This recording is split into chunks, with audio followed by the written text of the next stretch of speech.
ගොවිතැන් කරාට ගොවිතැන අයිති වෙන්නේ සෝබාදහමට. සෝබාදහමේ ගොවිතැන ගැන කතා කරන්න අපි ආවේ සෝබාදහමේ ගොවිපළට. මේ ඉන්නේ එහි සම්පූර්ණ අධීක්ෂණය කරන අධීක්ෂකවරයා. අපේ හිතවත් පරිසරවේදී තිලක් කන්දක මහත්මයා. අයිබෝවන්. සෝබාදහමේ ගොවිපළ කියන සංකල්පය ගැන මට ටිකක් පැහැදිලි කරලා දෙන්න. සෝබාදහමයි ගොවිතැනයි කියලා සෝබාදහමේ ගොවිතැන කියලා එකක් නැහැ. සෝබාදහම දැස්සේ ගොවිතැනක් තියෙනවා. අපි හඳුනාගත්තේ නැති ගොවිතැනක්. ඇත්තට මේකේ න්‍යාය සිංහ රාජ න්‍යාය. දැන් අපි ඇමේසන් වනාන්තරය ගත්තොත් සිංහරාජ වනාන්තරය ගත්තොත් කොංගෝ වනාන්තරය ගත්තොත් ඒක තුල ගොවිතැනක් තියෙනවා. ඒ හැබැයි ගොවිතැන කවුද කරන්නේ කින්දමන්ද කියන එක අපි දන්නේ නැහැ. ගොවිතැනක් තියෙනවා. ඒ කියන්නේ කවුරුවත් වලවල් කපන්නෙත් නැහැ, කවුරුවත් පෝර දාන්නෙත් නැහැ, කවුරුවත් කුමිනාශක ගහන්නෙත් නැහැ, කවුරුවත් වල්නාශක ගහන්නේ නැහැ. ගස් ඉබේම හැදෙනවා. අපි අද උඩ ගමක් ගත්තොත් ගමේ තියෙන ගස් 100ක් ගත්තොත් ওই 100න් මම හිතන්නේ 100ට 10ක්වත් මිනිස්සු හදලා නැහැ. ඊටු ඔක්කොම සබාදහම නිර්මාණය කරපු එකක්. කොස් සැටයක් වැල්ලා පැලවෙලා රූස්ස ගහක් වෙන රටක අපි මේ කක්කාලි ගහක් කෙලින් කරගන්න බැරුව දඟලනවාද? ඇයි මේ සබාදහම තේරුම් ගන්න බැරුව? මඤ්ඤොක රෙදි වැලකට මඤ්ඤොක කොටුවක් හේතු කරපුවාම ඕක පැලවෙලා අලබහින රටේ මඤ්ඤොක හදාගන්න බැරුව දඟලනවා අපි. මේක මං හිතන්නේ අර වැඩක් නැතුවට කරන වැඩ වාගේ. මේවා වල තමයි මට ගමේ මිනිස්සු කියනවා ආච්චිට හාල් කරන්න නැතුව එනවා යන්න කියලා. ආච්චිට හාල් ගැනීමේ අර්ථයක් නැහැ. ඇයි ආච්චිගේ කටේ දත් නැහැ. දත් නැති කෙනු හාල් ගන්න උවමනාවක් නැහැ. දැන් මේ රටේ තියෙන කුසිකර්මයේ මේ ආච්චිට හාල් ගැනීම කියන එකයි මම බොහොම පැහැදිලිව කියන්නේ. ඒ නිසා ඉබේ සිද්ධ වෙන කුසිකර්මයට අපි කියනවා සෝබාදහමේ ගොවිතැන කියලා. දැන් කන්දක මහත්තයා අපි මෙහෙම හිතමුකෝ. මිනිසුන්ට ඕනේ අවශ්‍ය ආහාර පාන ටික මිනිස්සු වගා කරගන්න ඕනේ. දැන් සෝබාධර්මයටම ඕක පටවල තිබ්බොත් පට්ටල් කරලා තිබ්බොත් එහෙම අපිට નિરાයාසයෙන්ම සෝබාධර්මයේ තීරණය කළ වී ටික හාල් ටික නැත්නම් අඹගිරි ටික පේරගිරි ටික බෝංචි ටික එහෙම දෙන්නේ නැහනේ. බොහොම පැහැදිලි. මම කියන්නේ ඔවුන්ට අවශ්‍ය නම් එහෙම වගා කරගන්න වගා කළ යුතුමයි.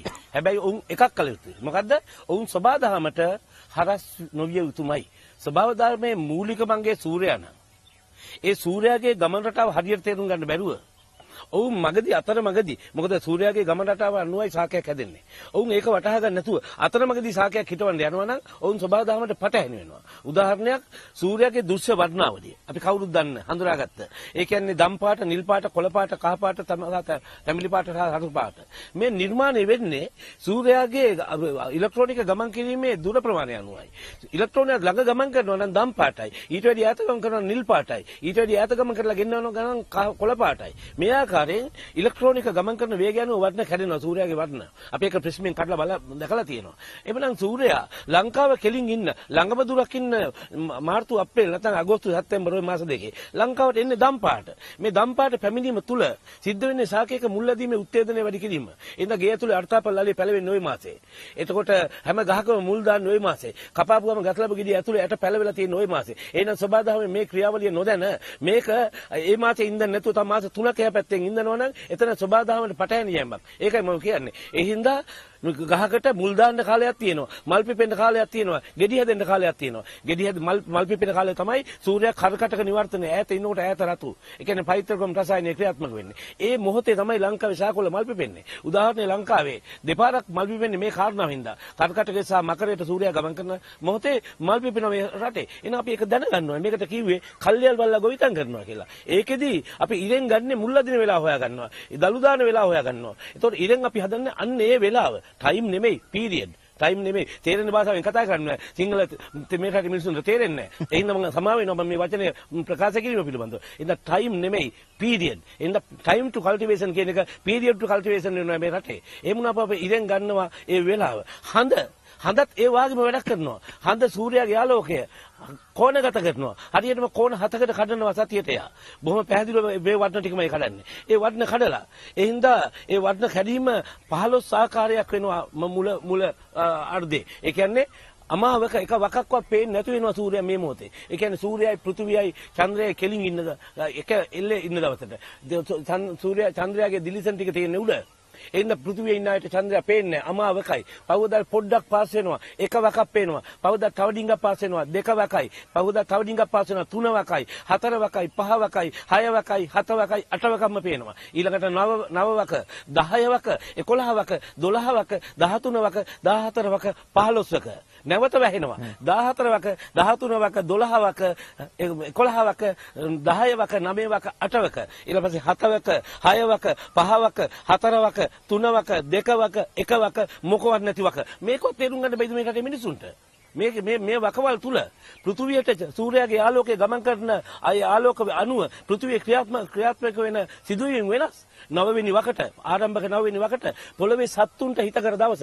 මෙරුව ඉගිලෙන්නේ මේ දවසේ. පොළවේ කූඹි නටන්නේ මේ දවස. අවසන් 9ක අනිත් 9ක පොළවේ ශාක ක්‍රියාත්මක වෙන දවස. පොළව පුස් කරන දවස. ඒ කියන්නේ බිම්මල් පිපෙන දවස.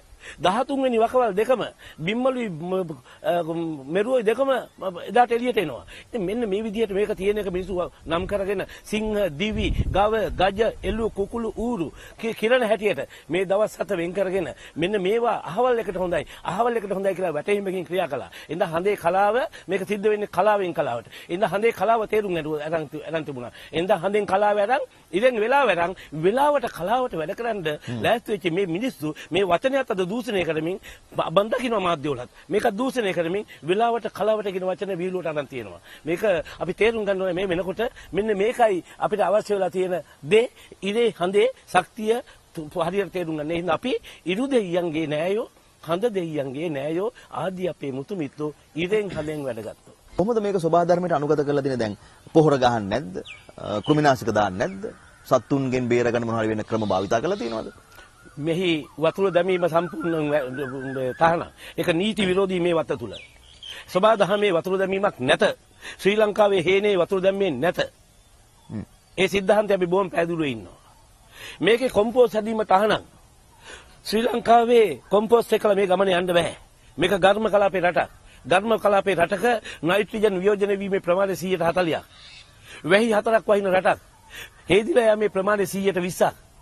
ගුරුත්වාකර්ෂණ බලය වැඩිම කොටසක් පොළවේ යටට යෑම 120ක්. ඒ හින්දා ඒ කොම්පෝස්ට් මත යැපෙන ක්‍රමවේය අපි වහාම නිවැරදි කරගන්න ඕනේ. කොම්පෝස්ට් නෙමෙයි. කල්යල් බලා ගොවිතැන් කෙලිමයි තිබුණේ. ඒ ක්‍රමවේදය මේකේ තුල තියෙන්නේ. ඒ විතරක් නෙමෙයි. මේකේ කූඹියක්වත් මරන්න බෑ. කූඹියක්වත් මරන්න බෑ. ඉතින් කොහොඹැටයක්වත් තලලා ඉහින්න බෑ. මේක පේන්නේ නැති මුනාසිලාට මේක පුරාම මඤ්ඤොක තියෙන අක්කර 3-4ක් මඤ්ඤොක තියෙන්නේ. වටේටම ඌරෝ ඉන්නවා. හැබැයි ඒක ඌරේකට මඤ්ඤොක කන්න වරන්නේ නැහැ.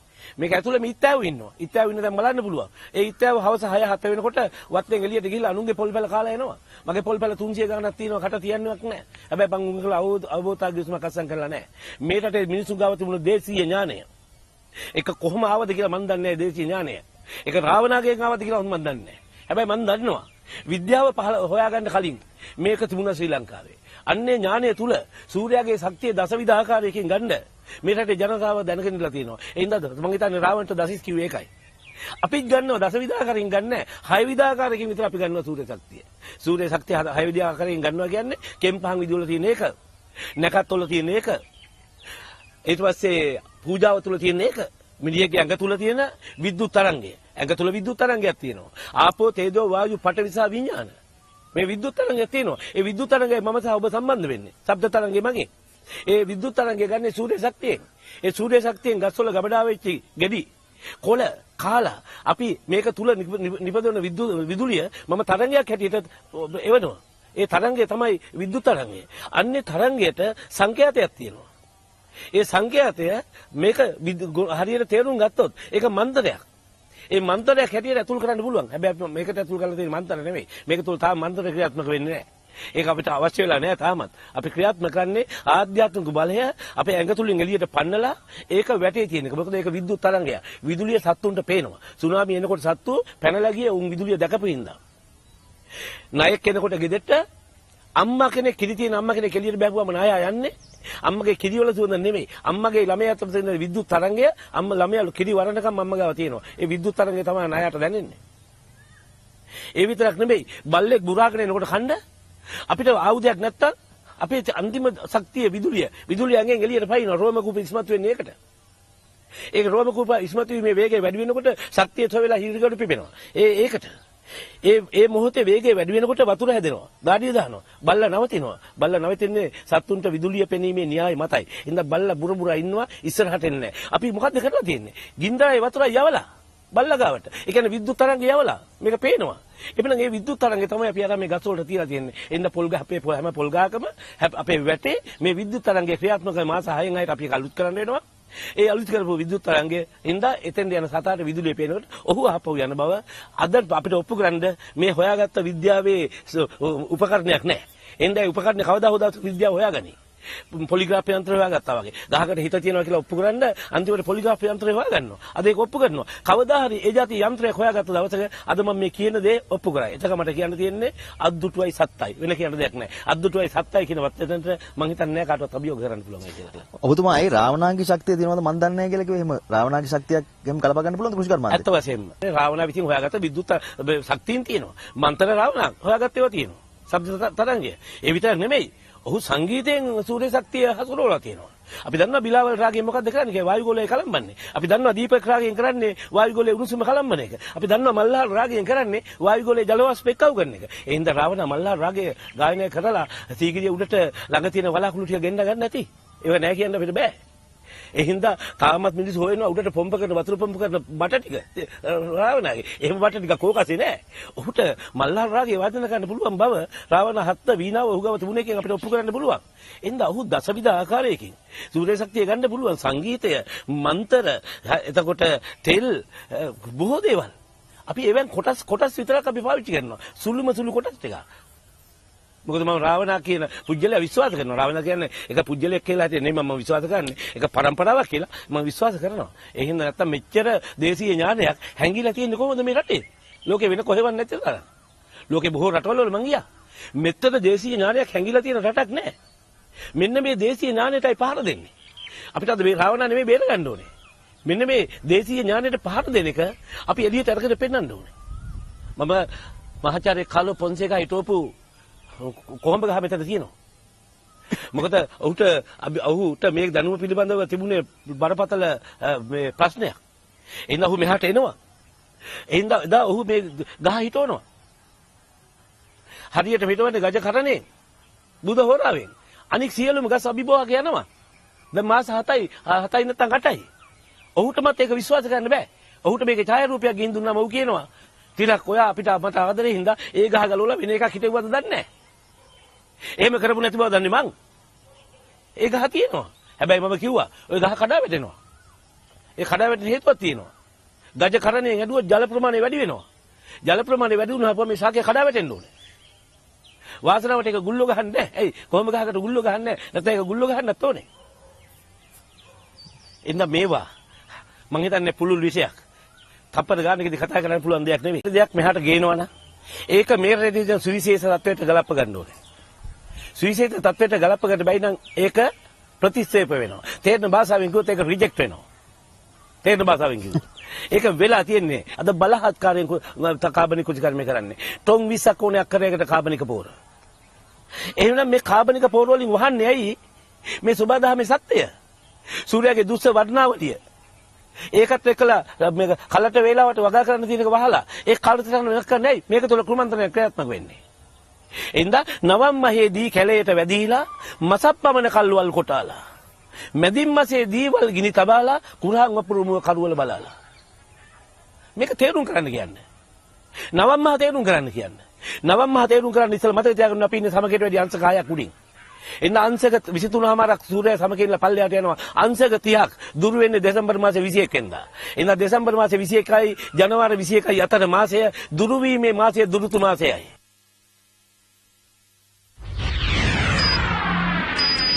සුපිරිතම අන්තර්ජාල අත්දැකීම SLT වෙතින්ම පමණයි. එයින් පස්සේ මේක නැවුම් වෙලා එනවා නිවර්තන වෙලා. එයින්ද දෙසැම්බර් හරියට ජනවාරි 21යි පෙබරවාරි 21යි අතර දැවුම් වීමේ මාසය නවම් මාසයයි. ඊට පස්සේ මේක පෙබරවාරි 21 ඉඳලා මාර්තු 21ට ඇවිල්ලා සූර්යයා මැද වදිනවා සමකගත වෙනවා. ඉතින් මැද වැදීමේ මාසය මැදින් මාසයයි. ඊට පස්සේ මාර්තු 20 ඉඳලා අප්‍රේල් 21 වෙනකන් සියලු භාග්‍ය සූර්යගේ දෘශ්‍ය වර්ණාවලිය වැස්ස ස්වභාවික කොම්පෝස්ට් එක හැදෙන එක මේ සියල්ල ලැබෙන භාග්‍යවන්ත වූ මාසය බක් මාසයයි. එහෙනම් වගා කරනවා නම් මේ රටේ අප්‍රේල් 21කට ඉස්සලා වගා කරන්න ඕනේ. ඒ කියන්නේ සිංහල අවුරුදු කන්දනම් වපුරලා ගොඩට එන්න ඕනේ. මේක පරණ මිනිස්සු කිව්වේ අර්ථයක් ඇතුවයි. එහෙම වගා කරුවා නම් ස්වභාවික කොම්පෝස්ට් එකෙන් සාකය හැදෙනකොට ඒකම සූර්යාගේ උත්තේජනය මේක දියුණු වෙලා උඩට නගිනකොට තරුණ ගහ වෙනකොට තරුණ ගහට නයිට්‍රජන් අකුණු වලින් හම්බ වෙනකොට තවත් මොනවද පෝරදානාදාරය මේ රටට සෝබා ධර්මයේ විසින් පෝරදානාදාර දෙකක් දෙනකොට ඉල් මාස දෙකයි මේ බක් මාස දෙකයි හේනේ කොම්පෝස්ට් හැදුවේ නැහැ වතුර දැම්මේ නැහැ කෘමිනාශක ගැහුවේ නැහැ මොකද්ද උන් කළේ කෘමිනාශක ගහන වෙනකොට උන් කලේ. කෘමීන් 9 දෙනා ඉන්නේ ශාකයක් ශාක ආහාරයට ගන්න. කෘමීන් 9 දෙනා ඉන්නේ. ඒ 9 දෙනා ඛණ්ඩ 27 දෙනෙක් ඉන්නවා. ඔවුනුත් පිළිගන්නවා ඒක. ඒ 27 දෙනාම හිටියොත් 9 දෙනාට බෝ වෙන්න බෑ. ඒක තමයි තර්ක ඒකයි මේක තුල සිද්ධ වෙන්නේ. එහෙනම් අපි කරන්නේ 27 දෙනා නෙමෙයි 9 දෙනාම ගේන එක. ඇයි ඒ? 8 දෙනෙක් ගෙනාවොත් අර 27 දෙනා එන්නේ නැහැ. එහෙනම් ගස් කන සතු 9 දෙනාම හදන්න ඕනේ. ගස් කන සතු 9 දෙනාම ගෙන්න ගන්න එකම එක උපක්‍රමයයි තියෙන්නේ. සතෙක් බෝ වෙන්නේ එක ශාකයක් එක්ක. මල්බෙරි ගහත් එක්ක පටපණුව, කැබැල්ල ගහත් එක්ක සුදු සමනලයා, ජම්බු ගහත් එක්ක නිල් සමනලයා, අට්ටික ගහත් එක්ක කොඳුරුව, කෝන් ගහත් එක්ක කෝම්පැනිය. කවුරුත් පිළිගන්න ඕනේ එක සතෙක් බෝ වෙන්නේ එක ගහක් එක්කලා. එහෙමනම් 9 දෙනා ගෙන්න ගන්න ගස් 9ක් හදන්න ඕනේ. ගස් වල කන්නේ සතු ඉස්සල්ලාම දලු. එහෙනම් හේන එක දැල්ලක් තිබිලා බෑ. එහෙනම් හේන නවදලු හේනක් වෙන්න ඕනේ. නවදනු හේන සංකල්පය නවදලි හේනකට යට කරන හදනවා මේක වහගන්න මේ රටේ. ඉතින් නවදලු හේන භෝග වර්ග 9ක් කලවම් කරලා ඉස්සේ මේ කාරණාව හින්දායි.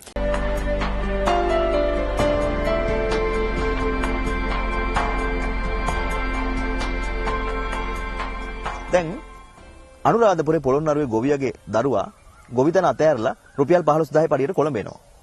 ඉතින් ඇයි ඔය කොල්ලට ඔය ඔබතුමාලගේ තියෙන පෞරාණික දේවල් හඳුන්වා දීලා ඇයි ගොවිතැනට හුරු කරන්න බැරි? ඒතර ඇයි ඒකට ජාතික වැඩපිළිවෙලක් නැද්ද?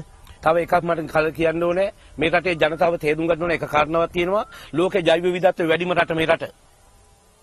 මේ රටේ කොස් හැදෙනවා, දෙල් හැදෙනවා, අල හැදෙනවා, බතල හැදෙනවා.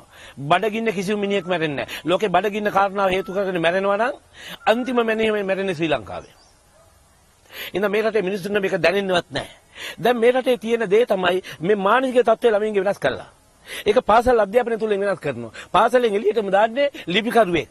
එහෙම නැත්නම් ඉංජිනේරුවෙක්. වෛද්‍යවරයෙක්. එහෙම නැත්නම් වෛද්‍යවරයෙක්. කිසිම තැනක මේ කුසිකාර්මික රටේ කුසිකර්මය සඳහා ගොවියෙක් නිර්මාණය කරන්නේ නැහැ. මට කියන්න කුසිකර්ම විෂය මේ කුසිකර්ම රටේ අනිවාර්යද? නෑ. ඒක එල්ලලා තියෙන අර උණ්ඩක පුච්ච වගේ. ඕන වෙලාවක කපලා දැම්මයි. එතනින් නම් මේක මෙහෙම තියෙන්නේ අපි කොහෙද මේක කරන්න හදන්නේ? ලෝකේ කුසිකාර හොඳම කුසිකාර්මික රටේ කුසිකර්මය එල්ලලා තියෙනවා. එතනින් පටන් ගන්න ඕනේ. ඒ අභිමානය දෙන්න ඕනේ ඉස්කෝලෙන්. මගේ ඩෙන්ටිටි කාඩ් එකේ තාමත් තියෙන්නේ මගේ ඩෙන්ටිටි කාඩ් එකේ. මගේ රැකියාව වැවිලිකරු. මට වැවිලිකරු කියලා තියෙන ඩෙන්ටිටි කාඩ් එකක් පෙන්නන්න. මේක මම කීයටවත් වෙනස් කරන්නේ නැහැ. ඇයි මේක කුසිකාර්මික රටක්. ඇටයක් බිමට දාපුවම පැලවෙන රටක්. කොස් ඇටයක් බිමට දාපුවම පැලවෙලා රූල්ස් ගහක් වෙන රටක් මම ඉස්සෙල්ලා කියපු කාරණාව. එහෙම රටක ඉපදීමම වාසනාව. මෙන්න මේ හැඟීම මේ රටේ තරුණයන්ට දැම්මොත් ඔවුන් තමන්ගේ ශ්‍රමය විකුණන්න ගඩොල් කපන්න යන්නේ නැහැ. ඔවුන් ගාමන්ට් එකට යන්නේ නැහැ. ඔවුන්ට අපි පෙන්වන්න ඕනේ කුසිකර්මේ ලාභසහගතයි. ලාභසහගතයි කියලා පෙන්වන්න තියෙන්නේ. ඒකට සුවිශේෂී වෙච්චි අපි මේ යෝජනා කරන කුසිකර්මයට මීට වැඩිය රජය අපිට උදව් කළ යුතුයි. අපි මේක අරයි යන්නේ බලහත්කාරයෙන්. කන්දක මහත්තයා කෘෂිකර්මය අනිවාර්ය කරන්නේ කොහොමද? භාෂාවත් අනිවාර්ය නැතුව අපේ රටේ ළමයිට. ඉතිහාසය උගන්වනවද අනිවාර්යෙන්? නෑනේ. ඒ ළමයිට ඕනේ දේ තෝරගන්න දීලා තියෙනවා. භාෂාව ඉතිහාසයවත් අනිවාර්ය නෑ. හරි. ඕනේ මට දෙන්න. ඕනෑම රටක ඒ රටේ භාෂාවයි වටින්නේ. පැහැදිලිවම. මම ඉන්දුනීසියාවේ අප්‍රිකාවේ උතුරු අප්‍රිකාවේ මාලි වලදී අපි සාකච්ඡාවක් තිබ්බා. ඒ සාකච්ඡාවේදී එළිවෙච්ච එක දෙයක් තිබ්බා. මොකද්ද? අධිරාජ්‍යවාදීන් රටක් අල්ලගත්තොත් ඉස්සල්ලාම කරන්නේ භාෂාව මරණ එක. මොකද මේ භාෂාව ඒ සංස්කෘතිය මතයි පෝෂණය වෙලා තියෙන්නේ. සංස්කෘතිය රටේ ප්‍රධාන රැකියාව. ශ්‍රී ලංකාවේ කුසිකර්මය ප්‍රධාන රැකියාව. එහෙනම් බොහෝ වචන කුසිකාර්මික වචන. ඒකයි මම කිව්වා මේ විහිළුවට ගන්න එපා කියලා. තෑගි සඳහා භෝගයි අපි අරන් ගියේ. තෑගි සඳහා භෝග. පැලයක් දෙන්න. ඔව් භෝග අරන් ගියේ. අද බිස්කට් පැකට් එකක් කඩා අරගෙන ගිහිල්ලා අපි තෑගි භෝග ගෙනිච්චලු. ඒතකොට බිස්කට් පැකට් එක නට්ටෙන් කඩලාද ගෙනිච්චේ. මං අහන එක භෝගයක්ද? ඊට පස්සේ අපි කියනවා අග හිඟ නැති සමාජය. ඒ කියන්නේ කන්නේ අගේදී හිඟයක් නැතුව බඩු තියනවා නම් ගෙදර අග හිඟ නැති සමාජය. යලමහ කියන කන්න දෙක හඳුනන්නේ නැති සමාජයක අග හිඟ නැති කියන වචනට අර්ථයක් දෙන්න පුළුවන් වෙයිද? ඉතින් භාෂාව කුසිකර්මයේ මතයි පදනම් වෙලා තියෙන්නේ. අපි දන්නවා දඹුලු ගිහිල්ලා තලගොයි මරාගෙන එනවා. දඹුලු ගිහිල්ලා කවදාකවත් තලගොයෙක් මරා එන්නේ නැහැ. දඹුලු ගිහිල්ලා එන කට්ටියට තල ගොවියෝ තල ටික විකුණ ගන්න පාරට අවිල්ලා ඉන්නවා. එහෙනම් අර මහා සදහැවත් බෞද්ධයා අර ගොවියා මරලා හෙට්ටු කරලා අඩු ගහනට අරන් එනකොට තල ටික ඒ තල ගොයියා මරාගෙන එන්නේ. ඉතින් දඹුලු ගිහිල්ලා තලගොයිත් මරා එනවා කියන්නේ මේකයි. මේ අපේ භාෂාවේ මේ තියෙන මේ හැංගිච්ච දැන් අදලා ගත්තාම අපේ සංස්කෘතිය නැවත අපිට තේරුම් ගන්න පුළුවන් වෙයි. ඉතින් භාෂාව වැදගත්. තාමත් ලංකාවේ කෙම් ක්‍රම භාවිතා කරලා කෘෂිකර්මාන්තයට ගලප ගන්න පුළුවන් දේවල් යොදා ගන්න පුළුවන් කෙම් ක්‍රම. කෙම් විද්‍යාත්මකයි. මේ විද්‍යාව හෙලි කරන්න මගේ ලොකු අකමැත්තක් තියෙනවා. ඒ විද්‍යාව හෙලි කරොත් එහි තියෙන රහස්‍ය බව නැති වෙලා ගියොත් එහි බලය කියන්නේ එහි තියෙන වටිනාකම නැති වෙන්න පුළුවන්. උදාහරණයක් එකක් කිව්වොත් මීයෝ කනවා නම් කුඹුරේ මීයෝ කන වෙලාවට උහුට කරන්න තියෙන එක දෙයයි. කුකුල අන්ලන්න කලියෙන් වතුර ඇලක් ගාව තියෙන මී ගහක් ගාවට ගිහිල්ලා මී ගහේ හතර පැත්තට වැඳලා උතුරු පැත්තේ පොත්තෙන් උඩ ඉඳලා පල්ලෙහාට පොතු කෑලි 46ක් අරගෙන ඇවිල්ලා කොටලා වංගිජෙත් දාලා කුඹුරට විසි කරන්න. මී පොතු මීයන්ට විසයි. විස වැඩිම වෙලාව තමයි උදේ පාන්දර කුකුල අඬලා ඉස්සෙල්ලා බ්‍රහ්ම මූර්තිය. බ්‍රහ්ම මූර්තියේ සාකයකට උඩට වේගයෙන් වතුර දින වෙලාව. වතුර ඇලක් ගාව තියෙන මී ගහකට යන්න කිව්වේ වේගයෙන් වතුර වැඩිපුර යන වෙලාව හොයාගන්න. උත්තේජනය කරන්න ගහට වඳින්න හතර පැත්තට ඒකයි. එයින් පස්සේ උතුරු පොත්තේ තමයි විස තියෙන ඕනෑම සාකයයි කාන්නම් බලයේ තියෙන උතුරේ. එඳා ඒ පැත්තේ පොත්තෙන් උඩින් ඉඳලා පල්ලෙහාට ගන්න කියන්නේ පල්ලෙහාට උඩට ගත්තොත් පොත්තේ විස උඩට ඇදලා යන වේගය වැඩි ඇදලා යනවා. උඩින් ඉඳලා පල්ලෙහාට ගන්නේ තවත් විස වේගයකට එක්කව වෙනවා. පොතු කැලි 46ක් ගන්න කියන්නේ මම ඉස්සෙල්ලා කිව්වා ගහක් හැදෙන්නේ දවස් 92යි. මාර්තු මාසයේ 21 ඉඳලා ජූනි 21කට දවස් 92යි. එතකොට සාකයක් හැදෙන්නේ දවස් 92යි. ඒ 92 මේ ප්‍රශ්නේ එන්නේ දවස් 46යි. ඒකෙන් භාගයයි. ඒ ඉඳන් තමයි පොතු කැලි 46ක් ගන්න. එතකොට මෙන්න මේ වාගේ විද්‍යාත්මකයි හැම කෙමක්ම. කාගේ හරි කටුවක් මාළු කටුවක් උගුරේ හෙරවුනොත් ඔහු වේදනාවෙන් ඉන්න වෙලාවට අපිට කරන්න තියෙන්නේ අර සිදුවීම මතක් කරලා බෙල්ල අත ගන්න එක විතරයි. කටුව යනවා. මේ තමයි කෙම. හැබැයි ඒකේ කටුව යන්නේ නැහැ උගුරේ කටුවක් ඉතුරු වෙන්නේ නැහැ කවදාකවත්. උගුර ඇදලා තියෙන කටුව නවතින්න නෙමෙයි පල්ලෙහාට යන්න. හැබැයි ඔහුගේ මනසේ තියෙනවා කටුව උගුරේ තියෙනවා කියලා. ඔහුට දෙන්න තියෙන මානසික ප්‍රතිකාරය. ඒ මානසික ප්‍රතිකාරය තියෙන මේකේ මාරා. අස්වීම අපිට වඩා සතුන්ට ඉක්මනට දැනනවනේ. ඒකනේ වැවේ වතුර මට්ටම බලලා තමයි කුරුල්ලා මේ කුඩු හදාගන්න කියලා. ඒකත් ලොකුවට බලපෑවද ඒ කාලේ ගොවිතැනට? බොහොම පැහැදිලි. අපි ඒ සත්තුන්ගේ හැසිරීම, සත්තුන්ගේ කෑගැසීම් මේ සියල්ල අවබෝධ කරගත්තේ නැත්නම් ඔවුන් මාස 2 වීදානවත්, මාස 3 වීදානවත්, මාස 4 වීදානවත් කියලා උන්ට හිතා ගන්න බෑ. ඔවුන් දන්නවා ඒ බොහොම පැහැදිලිව. එහෙම පැහැදිලිව දැනලා කියනවා හරියන්නේ නැහැ මේ වෙලාවේ. ඔවුන් බලනවා ගිහිල්ලා කක්කුන්නගේ හැසිරීම. කක්කුට්ටෙක් වලහාරන්නේ ඉංග්‍රීසි විවකුර හැඩයට. ඊට පස්සේ කක්කුට වල හාරපුවාම ඔහු කොච්චර ගැඹුරට යටට ගිහින් තියෙනවද? ඒ කියන්නේ කොච්චර වේලෙනවද? ඒ කියන්නේ කොච්චර ලොකු විඩෝරයක්ද? ඊට පස්සේ වහින්න ගත්තාම වතුර පෙන්න හින්දා ඔහු ඉංග්‍රීසි යුවකුර හැඩයට අනිත් පැත්තෙන් උඩටමත් වෙනවා. ඒ ආපු ප්‍රමාණය කොච්චරද? එන ඉඩෝරය කොච්චරද? වැස්ස කොච්චරද? එන වුන් දන්නවා වපුරන්න ඕනේ මොනවද? කීපස්සේවද කියලා. ඒ විතරක් නෙමෙයි හදිසියේ කාලගුණයේ වෙනසක් පෙන්වන්න උගුසා උඩට අවිලා අපිට කෑ ගහනකොට මේක තේරුම් ගන්න බැයි නම් අපි මොනවද මේ කරන්නේ? අපි නිරිත දිග මොසම සක්‍රියයි කියලා කාලගුණ විද්‍යාව දෙපාර්තමේන්තුව කොච්චර කෑ ගැව්වත් නමුත් මේ රටේ ඉන්න ගොවියෝ hina වෙනවා. ගොවියෝ hina වෙලා උන් කියන්නේ මොකද්ද? නෑ මොසම නෑ. ඇයි එහෙම කියන්නේ? උන් හොඳටම දන්නවා කොහාට ලංකාවේ යන්න බැරුව කෝකිය කියා අවුරුදු 6ක් ලංකාවේ ඉන්නේ. ඔහුට යන්න තියෙන නිරිත දිග මොසම ශ්‍රී ලංකාව හරහා නොගිය නිසායි. ඒ ඔහු ඊසාන දිග මොසම ශ්‍රී ලංකාවට ඇවිල්ලා ඔහු නිරිත දිග මොසමෙන් එහාට යන්නේ. නිරිත දිග මොසම නෑ. වැද්දෙකුට තියෙන දැනුම අපිට තියෙනවද මං අහනවා. වැද්දා දන්නවා වැස්ස කොහොමද එන්නේ කියන කාරණා හොයාගන්න. එන්න ඔහු වැස්ස දාන්න ඔගේ මං ආපුවම දවසක් කොහොමද ඔයගොල්ලෝ ඇට හිටවන්න කලින් වැස්ස හොයාගන්න කියලා වැද්දා කියපු කතාව අදත් මම මවිතේටපත් කරනවා. වැද්දා කිව්වා මේ ඇත්තෝ ඇටපොජ්ජ බිම්පොච්චට ලාබච්චන කාලමච්ච ගැන හිතලාලා. හඳපොච්ච උඩුතන්ට මංගච්චන හැටිමට විශ්වාසපොද්ද මන්දෝ කරගන්නවා. බයපොච්ච කොදෙව් දියරුච්ච බිම්පොච්චට මංගච්චනවා. ඒක මං සිංහලෙන් කිව්වොත් මේ ඇත්තෝ ඇටපොජ්ජ බිම්පොච්චට ලාබච්චන කාලමච්ච ගැන හිතලාලා. අපි ඇට පොළවට දාන්නේ කවද්ද කියලා හිතලා. හඳපොච්ච උඩුතන්ට මංගච්චන හැටිමට විශ්වාසපොද්ද මන්දෝ කරගන්නවා. හඳ තියෙන්නේ කොතනද කියලා බලලා විශ්වාසය ඇති කරගන්නවා. බය පොච්ච කොදේ බය වෙන්න කාරි නෑ. දිය රුච්ච බිම් පොච්චට මංගච්චනවා. වැස්ස පොළොවට එනවමයි. පුළුවන් අපිට පුළුවන් අදවසට ගම් පොච්චට මංගච්චලා. හඳ පොච්ච උඩුතන්ට මංගච්චන හැටිම බලලා විශ්වාස පොද්ද මන්දු කරගෙන ටෙලිෆෝන් කෝල් එකක් දෙන්න වහිනවා කියලා නෑ. උගන්න නිලධාරියත් එක්කට පුළුවන්ද? නිලධාරියත් එක්කයි කරන්නේ. වැව් පොද්දට හරි කාණු පොද්දට හරි දිය පොච්ච මංගච්චනකම් බලා ඉන්නවා. රෝද පොච්ච කරකවන්න හරි ලෑලි පොච්ච උත්සන්න හරි. ඒක කාලුගුණේ වටහා ගැනීමට ඉගෙන ගන්න නැවතත් වැද්දු ගාවට යන්න වෙයි. නැවතත් මේ ගම්මානවල ඉන්න පරිසර වේදින් ඉන්නේ ගම්මානවල. මම පරිසර වේදිකෙක් වෙන්නේ මං ගම්මානේට පින්දා. අන්නේ ගම්මානේ ඉන්න පරිසර වේදින් ගාවට ගිහිල්ලා වැහි ටික හඳුන ගන්න වෙයි ඔක්කොටම ඉස්සල්ලා. ඔවුන් වැහි වල නම් කියයි විශාල ප්‍රමාණයක්. සංවහන වැස්ස, මෝසන් වැස්ස, අක් වැස්ස, නිකිණි පාළුව, කඳම් පුපුන්න වැස්ස, බෙලිතෝර වැස්ස, වැලෑලි වැස්ස, තීවාලි වැස්ස, පීදුම් කටේ වැස්ස, ගෑනු නටෝන වැස්ස. ඔවුන් නොයෙකුත් ආකාරයේ නම් වණන් නමට වර්ණාවක් දීලා වැස්සට. ආන්ගේ වර්ණාවල් ටිකක් දෙන්නේ කොළොත් ඒ වැස්ස මොකද්ද කියලා හඳුනා ගන්න පුළුවන්. ඒකෙන් සිද්ධ වෙන්නේ මොකද්ද කියලා හඳුනා ගන්න පුළුවන්. බය වෙන්න දෙයක් නැහැ. දැනුම නැති වෙලා නැහැ. තාමත් දැනුම තියෙනවා. යට කරලා තියෙන්නේ. යට කරපේක මතු කරන එක තමයි අපි මේ කරන්නේ මේ ගොවිපළ තුල. මට කියන්න කන්දක මහත්තයා දැන් මේ ඉඩම කොහොමද ඔබතුමාට හම්බුනේ? මේක මහා දල බෑවුමක් තියෙන ඉඩමක් බැලු බැලමට මේවා තියෙන්නේ මේ ගල් පසක් තියෙන්නේ. වගාවට නුසුදුසු ඉඩමක් වගේ තමයි අපිට පේන්නේ. මට විශේෂ කාර්යයකට මාතලේට එන්න වෙනවා. මම මාතලේ ගැන මොකක්ද දැන හිටියේ? මම දැන හිටියේ කේතලේ මල්ලක්. මාතලෙන් කෙල්ලක් කියන්නේ වචනේ විතරයි. එහෙනම් මම මාතලේට ඇවිල්ලා ගොවි ජනතාව රැස්කරන්න මට උදව් කරන්නේ උකුවල සනස. ඊට පස්සේ මම ගොවියෝ එක්කව කරමින් ඒ වැඩ කරලා ඉවරලා මගේ කාර්යය අවසන් කරලා මම යන්න හදනකොට ඉල්ලීමක් කරනවා මේ උකුවල සනසේ සභාපතිතුමා මේ අපේ වත්ත තියෙනවා මේවා ඉඩමක් ඒ ඉඩම වවා ගන්න බෑ උත්සාහ කරනවා කරුණාකරලා එක වවන්න උත්සාහ කරන්න කියලා. උදව් කරන්න කියලා. ඇවිල්ලා බලපුවම බොරළු පතනක්. වතුර කලඳක් නැහැ. මෝටර් දාලා පොම්ප දාලා වතුර පොම්ප කරලා උත්සාහය අරන් තියනවා. තාමත් ඒවා තියෙනවා. සීවටන. ඒ පොම්ප ඒ මෝටර් ඒ ඔක්කොම තාමත් තියෙනවා වත්තෙන් එළියේ.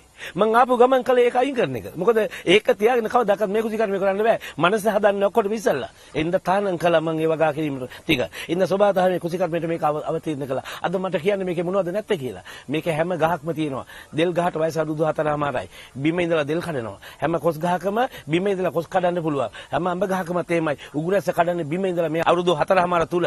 මේ සියල්ලට තාක්ෂණය තුලයි මේක තුල ක්‍රියාත්මක කළේ. මේක ක්‍රියාත්මක කරනකොට මේක ආසියාවේ ආශ්චර්යයක්. ඒ ASCII තමයි හමුදාවෙන් විශ්‍රාම යන අයට ගෞරවනීය විදිහට ඔවුන් සිවිල් සමාජය ගත කරන්න ඔවුන් කලාව ඔවුන් විද්‍යාලයක් කරිනවා. බ්‍රිගේඩියර් තිලකරත්න යටතේ. ඔය හමුදාවේ ඉන්නේ ගොවියන්ගේ ළමයි. එහෙනම් අපි දිනු කරන්න තියෙන ඇග ඇතුලේ තියෙන මේ මොරල් එක. ඒ සඳහා ඔවුන්ගේ මැසිවිල්ල තමයි නිසරු පොළවක්, සරු වෙච්ච නැති පොළවක්, රසායනික වලින් විනාශ වෙච්ච පොළවක අපි කොහොමද කුසිකර්මය කරන්න කියලා. ඒකට පෙන්වන්න තියෙන හොඳම තැන මේ නිසරු කාන්තාරය කොහොමද මෙතෙන් ගෙනාව කියන එක පෙන්වන්න ඔවුන් පළවෙනි කණ්ඩායම මේ 15 වෙනකොට මෙතනින් සහතික ලබාගෙන විසිර යනවා. මං හිතන්නේ ඔවුන් මට වැඩිය ශක්තිමත්. ඔවුන් නැවත කාටවත් අහපව හරවන්න බැරි මට්ටමට ඔවුන් වෙනස් වෙලා තියෙනවා. ඒ විතරක් නෙමෙයි. අපි ඉස්සරහට සමාජලාට සිවිල් ආරක්ෂක බලකාය උතුරු නැගෙනහිර වැඩ කරන මේ ඔක්කොටම මේක දෙන්න ඕනේ. එහෙම දුන්නේ නැත්නම් අපි බරපතල වැරද්දක් කරනවා. එහෙනම් යුද්ධයෙන් රට බේරාගත්තා වගේ ඔවුන්ටත් එක්තරා රාජකාරියක් තියෙනවා. අධිරාජ්‍යවාදීන්ගේ ග්‍රහණයට ලක් වෙච්ච මහ පොළව අධිරාජ්‍යවාදීන්ගෙන් නැවත බේරා ගැනීම. ඒ සටනට ඔවුන් සූදානම් වෙමින් ඒ පුහුණුවේ කටයුතු මේක තුල තිදු කරමින් ඉන්නවා දැන්. මම යෝජනාවක් කරනවා ඔබතුමා ජාතික සම්පතක් නිසා කෘෂිකර්මයේ ජාතික සම්පතක් නිසා මේක දිස්ත්‍රික් මට්ටමින් එක තැනක් අරගෙන එක බිම් කොටසක් අරගෙන මේ ව්‍යාපෘතිය ඉස්සරහට ගෙනියන්න කටයුතු කරොත් නරකද? ඇත්ත වශයෙන්ම මේක දැන් මේක තමයි කරන්න තියෙන යුතුයකම. එහෙම නැත්නම් හන්දියක් ගන්න ඩිස්පෙන්සරි. නගරයක ෆාමසි 10ක් 15ක්. මොකද අපි දිනුව? අධිරාජ්‍යවාදීන්ගේ පොළව ප්‍රධාන මේ සූරා කෑම ආයුධ විකිණීම. යුද්ධයක් අටවල මේ රටේ අවුරුදු 30ක් කෑවා. ඊළඟට උන්ගේ ජාවාරම ඖෂධ ජාවාරම. අපි මේ ඖෂධ ජාවාරමට නෙමෙයි සහයෝගය දෙන්නේ මේ වසවිස කුසකර්මේ. එහෙනම් අපි ඒ සූරා කෑම ගලව ගන්න ඕනේ. ගලව ගන්න ගෙසේනක බිබිලට වෙච්ච දේ දන්නවා. මේ ඖෂධ පන්ත නැවත ක්‍රියාත්මක කරන්න හදනකොට වෙන දේ අපිට පේනවා. හැබැයි අපි ලේසියෙන් අතාරින්නේ නැහැ. එහෙනම් ඔබතුමාගේ යෝජනාවට ස්තුතියි. කවුරු හරි මේක අහන, කවුරු හරි මේක බලන, කවුරු හරි පොදු ජනතාවක් එක්ක වෙලා සමූහ ගොවිපළක් හදනවා නම් මම එතන ඇවිල්ලා මේක කියලා දීලා යන්න සූදානම්. යථාර්ථය කතා කරනකොට ව්‍යාජ ප්‍රතිපත්ති වලට පහර වදින්න පුළුවන්. ඒකට අපිට කරන්න දෙයක් නැහැ. ඔබතුමාට ජය අයුබෝවන්.